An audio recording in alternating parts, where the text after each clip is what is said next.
Je vous donne un autre exemple d'incohérence et d'impertinence du plan Sénégal émergent. Dans le diagnostic, ils disent que les périodes qui ont coïncidé avec de forts investissements publics ont correspondu aussi à des périodes d'infléchissement de la croissance. Autrement dit, les dépenses publiques inefficaces ne favorisent pas la croissance. C'est une assertion vraie, je l'accepte. Mais vous prenez le budget du PSE, les 9 000 et quelques, 600 et quelques milliards. Oui. Les 43% du budget viennent de nos ressources internes, c'est le budget de l'État. Les 40%, c'est les partenaires techniques et financiers. Mais les partenaires techniques et financiers sont des investissements publics. Et vous n'avez après que 17% partenariat public-privé. Si vous êtes généreux, vous prenez 7% qui vont provenir du budget de l'État, ce qui veut dire que le PSE, dans sa globalité, va faire 90% d'investissement public. Si cette assertion est vraie, on ne peut pas avoir de croissance. Oui. Il s'y ajoute, attendez, il a été prouvé au sein de l'UEMOA que le Sénégal fait partie des pays de la zone qui ont le plus d'investissement public et qui ont des taux de croissance les plus faibles. L'incohérence ne s'arrête pas là avec le plan Sénégal émergent. Ils ne savent même pas. Le plan ne sait même pas compter. Ils se gargarisent de 27 projets phares, etc. Un plan qui aura coûté 2,5 milliards. Oui, c'est pour cela. On va leur demander des comptes. C'est très grave ce que vous dites là. Oui. Ils disent qu'ils ont 27 projets phares. Je vous en prie, lisez le plan Sénégal émergent à la page 65. Vous aurez trouvé qu'il y a 31 projets phares. Ça peut sembler être des problèmes de forme. Je viens au problème de fond. Le diagnostic du plan Sénégal émergent, qu'est-ce qu'ils disent? Les priorités du Sénégal, les préoccupations principales du Sénégalais, du citoyen sénégalais, c'est l'emploi, l'approvisionnement en eau, des activités productives. Mais ils veulent régler le problème de l'emploi si vous allez à l'axe 1, les piliers du plan Sénégal émergent, par l'agriculture, les logements sociaux et la modernisation de l'économie sociale. C'est une aberration. Je suis désolé, je l'ai dit, je suis ministre de l'Agriculture. La vocation de l'agriculture n'est pas d'être un secteur créatif d'emploi massif. L'agriculture consomme plus de richesses qu'elle n'en crée.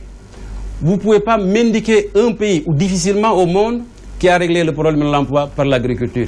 Sa vocation, c'est quoi? Depuis sa naissance, d'ailleurs, dans ce qu'on appelle le croissant fertile, ce triangle entre l'Égypte, la Mésopotamie et l'Irak, l'agriculture a pour vocation d'utiliser les techniques nouvelles, les technologies nouvelles, d'augmenter sa productivité, de libérer de la main-d'œuvre pour les autres secteurs. Oui, mais c'est curieux. Vous tournez en dérision le plan Sénégal émergent au moment où le PSE marche sur l'eau. Parce qu'au mois de février dernier, le chef de l'État a annoncé un taux d'absorption de 34% après un an de mise en œuvre, soit 1200 milliards sur les 3729 annoncés au groupe consultatif de Paris. Pouvait-on faire mieux? Je suis désolé, incohérence. Vous me donnez un chiffre de 3729 milliards. Oui, en février dernier. Allez dans le résumé du plan Sénégal émergent. Il donne un chiffre de 2964 milliards. Vous allez plus loin à la page, je crois, 10 ou 92 du plan Sénégal émergent. Ce même gap, parce qu'il s'agit d'un gap qu'ils étaient allés chercher au groupe consultatif de Paris, il évalue à 3948 milliards. Quel est le bon chiffre? Mais il donne un taux d'absorption d'un gap. De 34%. D'un gap. Oui. Et pour l'essentiel, il parle de l'accessoire. Les 5000 et quelques milliards. Ce qui veut dire quoi? Que certainement, ils n'ont pas mis d'argent dans le PSE, ils n'ont pas d'argent. Ils comptent sur le groupe consultatif de Paris. Et je ne suis même pas sûr que tout l'argent soit en place. Donc, vous voyez, les chiffres sont différents. On ne sait pas de quoi ça tourne.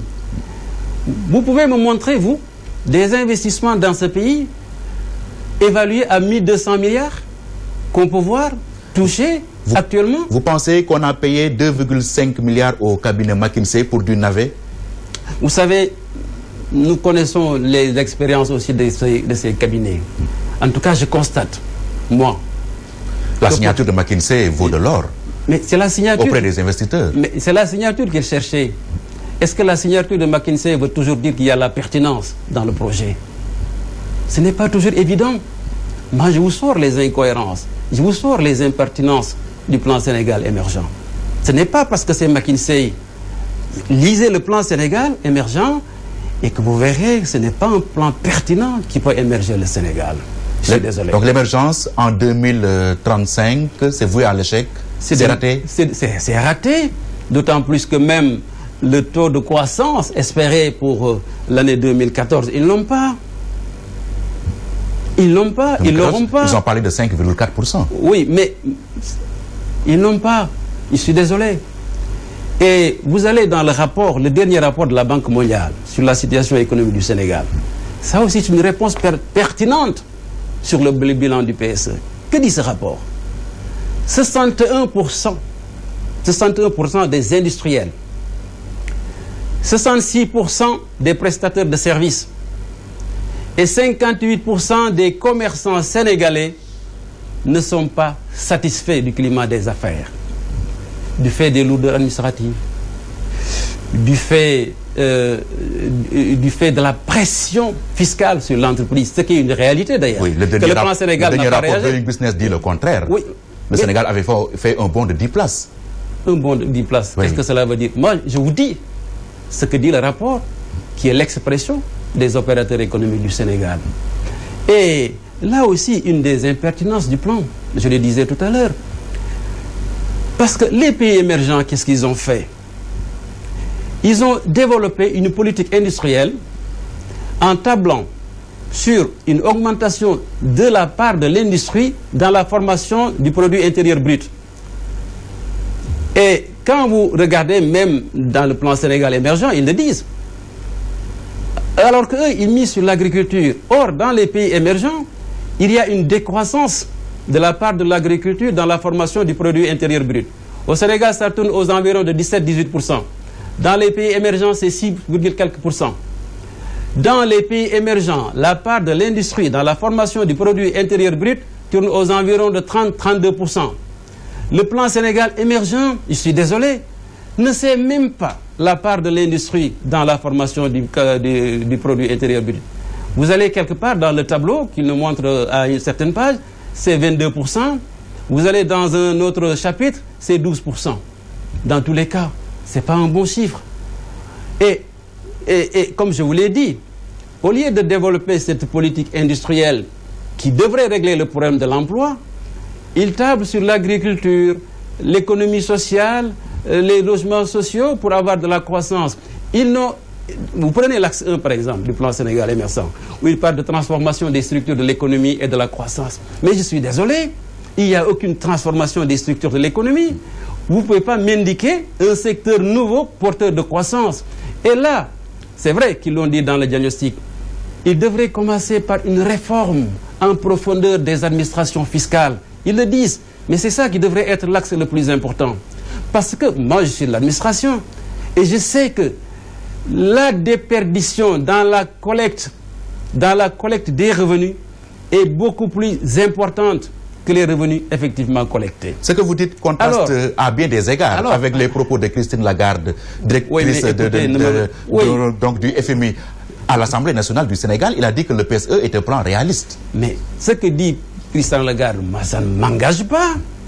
Je suis un Sénégalais, un cadre de l'administration qui analyse. Je suis un ancien membre d'un gouvernement. J'ai des connaissances, j'ai mon expérience. N'est-ce pas? C'est parce qu'elle le dit qui détient donc le nerf de la guerre. Moi, je vous donne des faits. Reportez-vous au plan Sénégal émergent. Je doute même que Christine Lagarde ait lu le plan Sénégal émergent. Je doute quand même que les ministres de Macky Sall l'aient lu. Il aurait fait un test à ses ministres. Hein? Il ne serait pas nombreux à y réussir. N'est-ce pas? sur ceux qui ont lu effectivement le plan Sénégal émergent. Christine Lagarde parle d'un plan réaliste, mais il faut des réformes, dit-elle. Mais c'est ce que je vous dis. Je vous ai donné tout à l'heure l'expression, les desiderata du monde des affaires. 61% des industriels, quand même, c'est pas rien.